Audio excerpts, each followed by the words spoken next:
Hey folks, it's DM here. Well, remember last episode, just last week, when I said I hope this would be the last time I need to cover WotC this year unless they do something incredibly stupid before Christmas?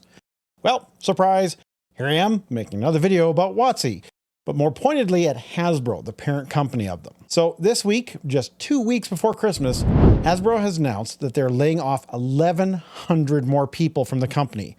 This adds to the 800 already let go in Q1 of 2023, bringing the total to about 2,000. Now, quarters are important in the corporate world. Most companies need to share their data on sales, profits, and losses every 3 months. So at the end of March, June, September, and December, they look at how the company is doing financially, the outlook for the next quarter, and they make decisions based on that data. Well, Hasbro already knew that this final quarter of the year would be bleak. Toy sales are down across the board. IPs that they have are just not doing well. Toys that are based on Disney products are tanking. And they also need to cut costs to make up the losses. Unfortunately, in business, the #1 controllable cost is payroll. It happens in every business. If times are busier, you hire more people, give more hours, etc. So at the theater I was a manager at, this is a prime example. When we were doing 6,000 guests a day, there were hundreds of staff hours available. When we were down to only 600 people a day, we had to run a skeleton crew. The question, why now? Well, according to Chris Cox, the CEO of Hasbro, whose base salary is $1.5 million per year, he says they had to pull the lever to keep Hasbro healthy. That's an extremely odd choice of words. And let's look what that means to Hasbro and Wizards of the Coast. Wizards of the Coast had an okay year.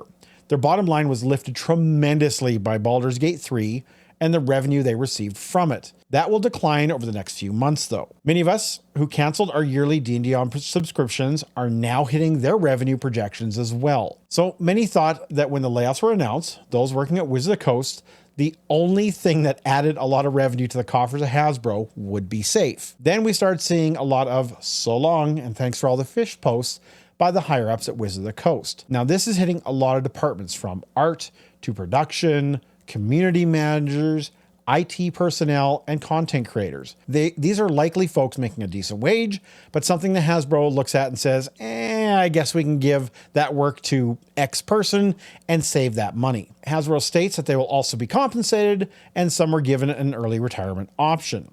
So likely the compensation is going to be tied to an NDA, so we'll not really see how much they receive. The entire email that was released stated that they're closing corporate locations, which will lead to less overhead costs and other cost-saving measures that the company can look at after payroll. Chris Cox did receive $9.4 million in additional compensation last year. This is more likely than not to be in the form of things like healthcare, expense accounts, and the bulk is likely stock in the company. Now, he did not get a Scrooge McDuck vault of money to wait around in. It is still an absolute ton of money. But like most wealthy folks, their wealth is on paper, and it's much different than their actual bank accounts. But that's not a topic I want to get into right now. The timing for this is just gross.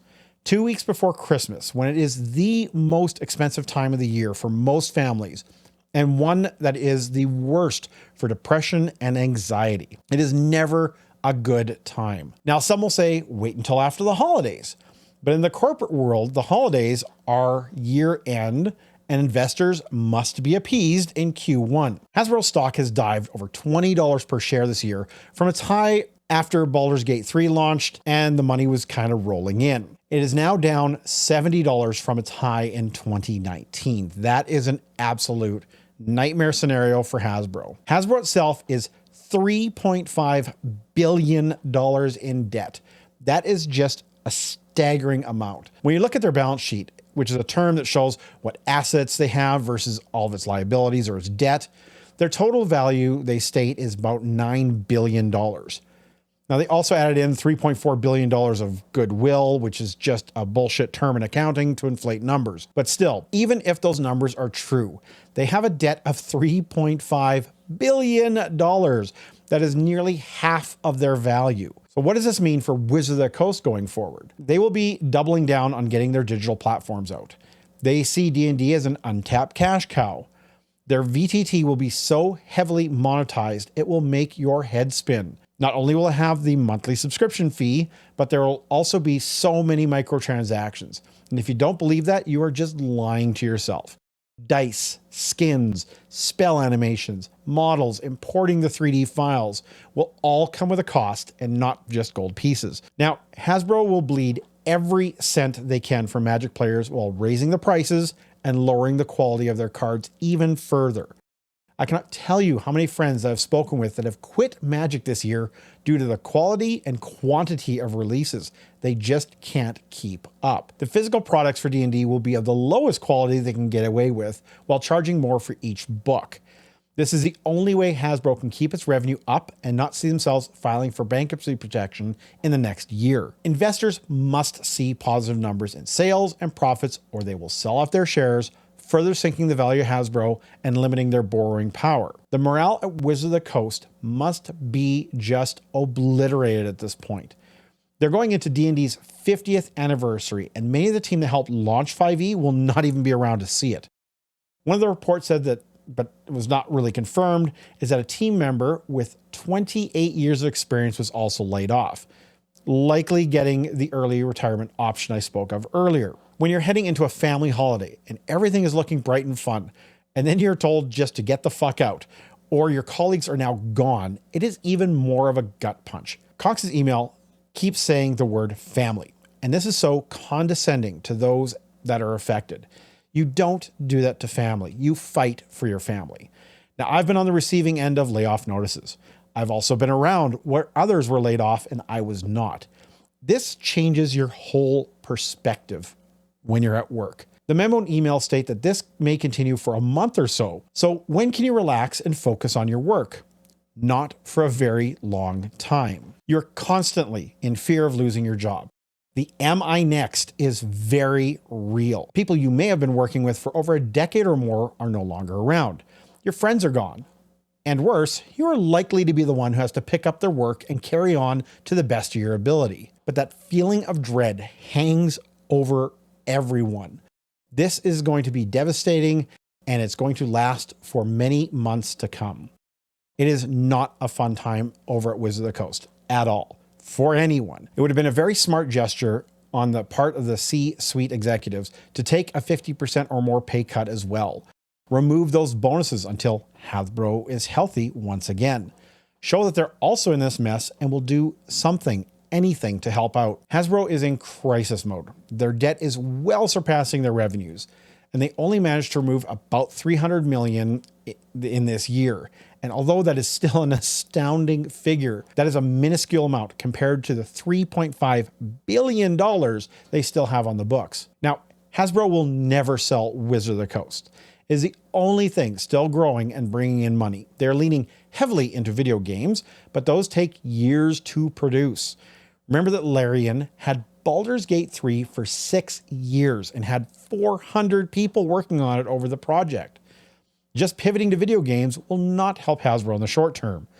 The cash cow that is Magic the Gathering and D&D will be the only things keeping them going until they can release something. Now, they don't have 6 more years to wait for another gem like Baldur's Gate 3. They'll be selling licensing of the titles like Transformers, G.I. Joe, My Little Pony, etc.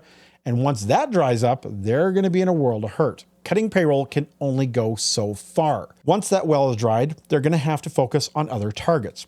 Cheaper production is one that we will see for sure. Moving to a more digital landscape is the other. Data is much cheaper than physical products, and we'll see that more and more in the coming years. You'll see many more digital-only releases from Wizards of the Coast, and they have already started.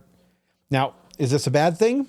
No, not at all. Many of my adventures are digital for Fantasy Grounds, and I don't own physical copies of most of them.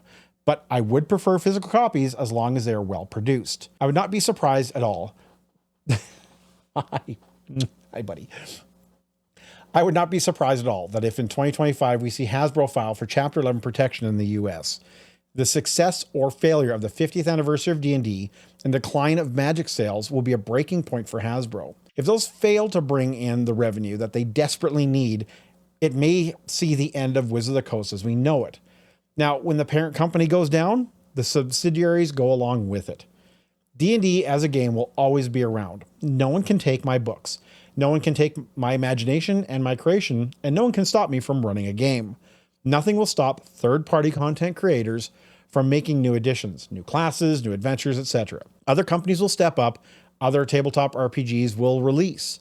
Our lives will go on. I just, again, feel absolutely horrible for the 1,100 people who are getting axed right before Christmas. It is never fun, and it sucks in the worst ways. Well, that's it for me again. If you like my videos, please remember to hit that button below, and even hit that subscribe button and click the bell on notifications for new videos. Let me know in the comments what you think of the layoffs. What are your thoughts on the timing? Where do you see Wizards of the Coast and Hasbro in a year or two? I'd love to read what's on people's minds. So I'll see you in the next video, but until then, may all your games be full of myth, mirth, and magic. Bye for now.